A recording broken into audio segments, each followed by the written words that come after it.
I would like them to explain to us because kinakaltasan lahat kami, tayo, ng PhilHealth. Kayo ang may hawak. Habang namamatay ang mga tao, humihingi ng guarantee letter ang habang proseso. While you are floating in billions, hundreds of billions of cash, 600. So, kindly give us the breakdown of the 600 billion, and if the difference between 600 and 489 is reserve, how do you determine what is reserve? What is the reserve definition of terms used for? What is a 489? And give us the breakdown, please. And in what bank is it deposited? What kind of a deposit is it? Is it a time deposit? How much is the interest? And where does the interest go?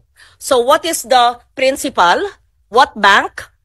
Who's account officer in charge? Are these several banks? What is give us the details of the 600. Is it 600B? 600.1001? I mean, ano ba? Detalya po. The Filipino people need to know. And my second question would be, meron ba ni isang Pilipino na maaapektuhan dahil siniro? Hindi kami ha, wala ako sa BICAM ha, na siniro ang PhilHealth. At yung mga, pangatlong tanong, yung mga ospital at mga serbisyo na umaangal sa amin dahil kami ang nasa field na marami raw babayaran ang PhilHealth sa kanila, bakit nyo para naman kayong may rubber band sa mga pockets ninyo na may pera ayaw ilabas? Hindi nyo pera yan ha. Kayo'y empleyado ng gobyerno, parang tayong lahat ha. Babayaran nyo dapat in a timely manner lahat ng mga kinauutangan ninyo. That's fiscal discipline. I think your background is finance.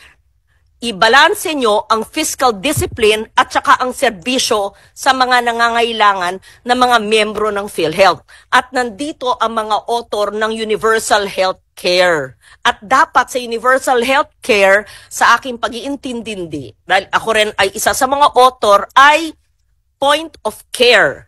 Hindi na kailangan maglabas ng ID. Hindi na kailangan ng guarantee letter sa mayor, congressman, senator. Ay inaasikaso na sa pampublikong ospital. Inaasikaso na sa may MOA ang DOH. So lahat na. And just for the record, Mr. Chair, and the principal author and sponsor, Senator JV, and you would know that because you were my vice chair when I was finance.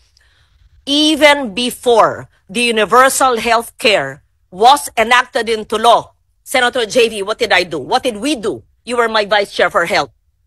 I covered, as chairman of finance, every Filipino, every indigent Filipino. Sec Mina Pangandaman knows this. She's now the DBM secretary. She was with me. Alam to ni Attorney Yoli Doblon, where is she? She was the head of the LBRMO. Director Irene knows this. She was also the deputy staff of Attorney Doblon. Kaya ng national budget, wala pang universal health care na lahat ng mahirap, point of care, pagpasok hindi kailangan magpakita ng ID o GL ng lahat ng pampublikong ospital bago magkaroon ng batas. At salamat na isa batas namin. Okay.